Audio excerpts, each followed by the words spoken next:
Bonjour, je m'appelle Grégoire et ma plaidoirie s'intitule « Les femmes et les enfants d'abord ».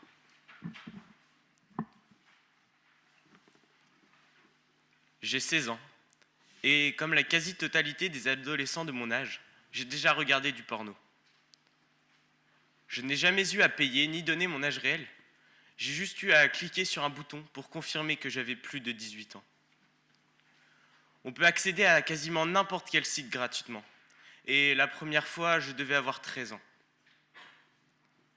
Ces sites sont comme des supermarchés avec des centaines de catégories différentes. Certaines vidéos sont très excitantes et d'autres totalement repoussantes. Et on y voit des femmes se faisant violenter.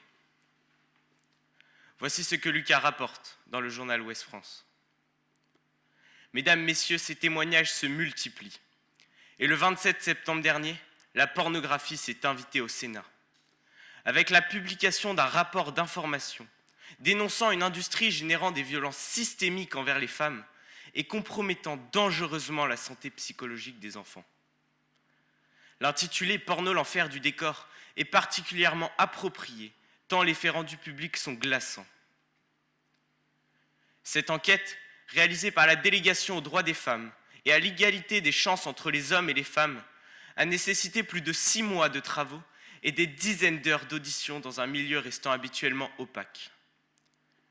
Il nous montre sans ambiguïté qu'en dépit d'une volonté politique portée depuis 2019 par le président de la République de lutter contre l'exposition des mineurs à la pornographie, nos institutions et notre société ne parviennent pas à protéger adultes et enfants contre ce fléau. Le terme pornographie, apparu à la fin du XVIIIe siècle, vient du grec pornographos, constitué de graphos, le graphe, et de porné, prostituée, dérivé de pernéné, vendre. Il a perdu son ancien sens didactique de traiter de la prostitution pour signifier une représentation de choses obscènes. Selon Alaret, dans son dictionnaire historique de la langue française, le mot et ses dérivés conservent, malgré la chute des tabous et les autorisations administratives, un caractère de transgression qui l'oppose à l'érotisme. La pornographie est aujourd'hui définie comme la représentation sous toutes ses formes. Écrit, film, peinture, dessin, photo, spectacle, de choses obscènes, sans préoccupation artistique et avec l'intention délibérée de provoquer l'excitation sexuelle du public auquel elles sont destinées.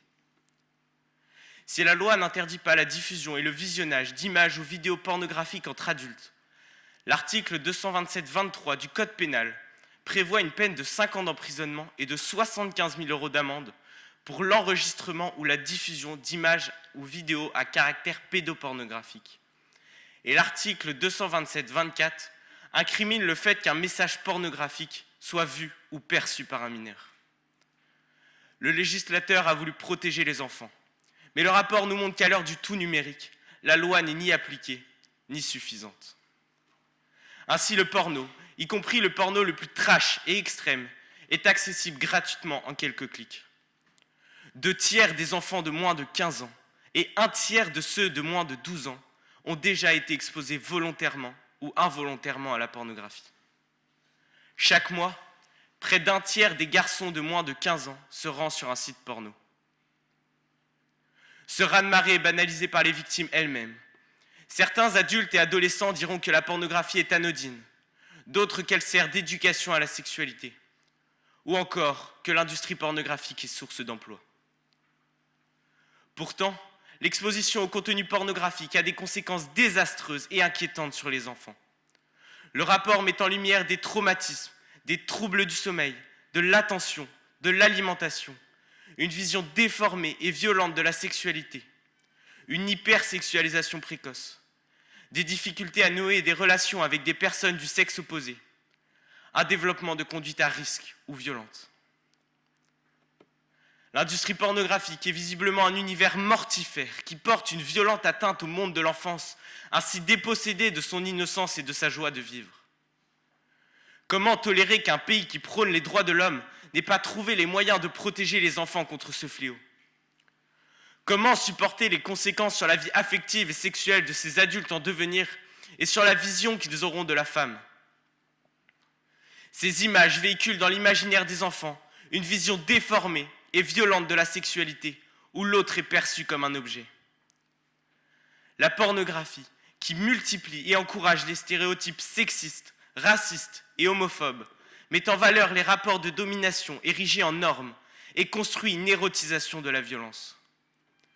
En effet, les sites de diffusion invitent les utilisateurs à rechercher des contenus toujours plus violents et dégradants par la proposition de mots-clés largement mis en avant comme Mom and Son, qui érige l'inceste en fantasme, sexe brutal, qui promeut la violence et la domination, Old Man Young Girl, qui encourage en filigrane les abus sexuels sur mineurs. Après ces années d'addiction, Lucas témoigne encore. J'avais honte de moi. À force de regarder de la pornographie, j'avais envie de faire autre chose qui était violent et pas approprié pour une femme. Outre ces dégâts sur les consommateurs, les témoignages recueillis ont mis en évidence les dérives de cette industrie où l'humanité se perd. Ainsi, les méthodes de recrutement pour la réalisation de vidéos pornographiques ciblent des jeunes femmes précaires et fragiles, de nationalité française ou étrangère, et pour un certain nombre d'entre elles, confrontées à des difficultés économiques, familiales ou sociales importantes. Les comportements abjects sont légion, parmi lesquels figurent des processus de déshumanisation, de manipulation, d'emprise, de chantage, mais aussi des partenaires multiples imposés, des viols. Ces moyens sont parfois même employés par les plus puissants de notre monde. Si la pornographie est le seul métier où le salaire des femmes est supérieur à celui des hommes, est-ce un signe d'égalité ou bien d'esclavage ? Les réalisateurs de contenus pornographiques ne sont-ils pas plutôt des rabatteurs et des asservisseurs que des créateurs ? N'est-ce pas totalement contraire au principe de la Déclaration universelle des droits de l'homme et du citoyen ? Malgré ces constats et ces alertes, qu'attendons-nous pour réagir ?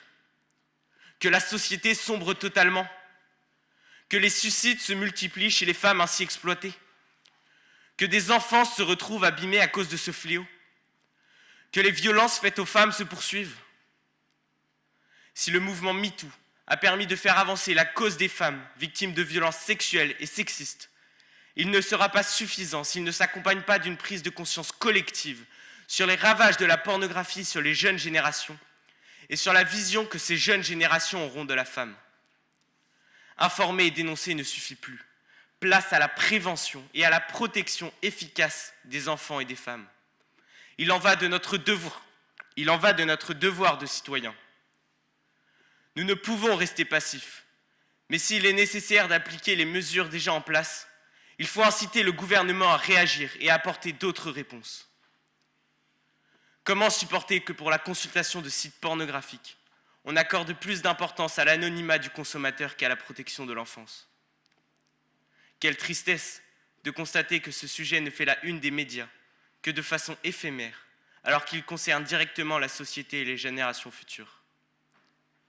Alors réagissons et menons ce combat avant que l'humanité abdique et que l'enfant soit dépossédé de son innocence. Lorsqu'un navire est en perdition, c'est un devoir de sauver les femmes et les enfants d'abord.